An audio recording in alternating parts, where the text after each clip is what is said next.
आदरणीय अजितदादांनी महिलांच्या आर्थिक सक्षमीकरणासाठी आणि त्यांच्या स्वावलंबनासाठी अनेक उपक्रम राबवलेले आहेत। आपल्याला माहिती आहे की कालच महाराष्ट्राचा अर्थसंकल्प सादर झाला आणि या अर्थसंकल्पामध्ये महिलांच्या सक्षमीकरणाला विशेष प्राधान्य देण्यात आलेलं आहे।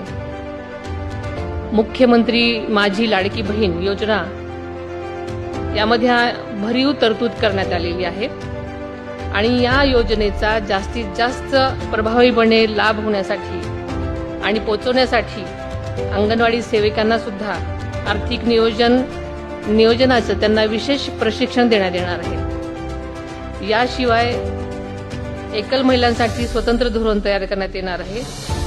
महिलांना आर्थिकदृष्ट्या सक्षम बनवण्याच्या दृष्टीने लखपती दीदी याच्या उपक्रमांतर्गत राज्यात आतापर्यंत 27 लाख लखपती दीदी तयार झाल्या असून यापुढे 2026-27 वर्षामध्ये आणखी 25 लाख महिला लखपती दीदी बनण्याचं उद्दिष्ट सरकारने ठेवलेलं आहे।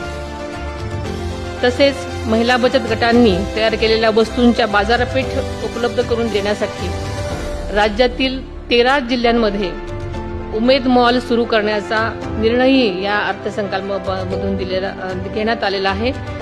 त्यामुळे माझ्या तळागाळातल्या बचत गटांच्या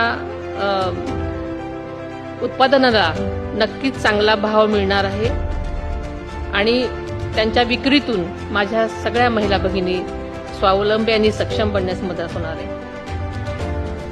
आदरणीय दादांचं स्वप्न होतं की महाराष्ट्रातल्या प्रत्येक महिला स्वाभिमानानं, आत्मविश्वासानं आणि सुरक्षिततेमध्ये जगावी। महिलांना शिक्षण, रोजगार, आरोग्य आणि न्याय या सर्व क्षेत्रांमध्ये समान संधी मिळावी यासाठी त्यांनी सातत्यानं प्रयत्न केलेले आहेत। त्यांच्या विचारांचा आणि कार्याचा वारसा पुढे नेण्यासाठी खरं तर ही जबाबदारी आपल्या सर्वांचीच आहे।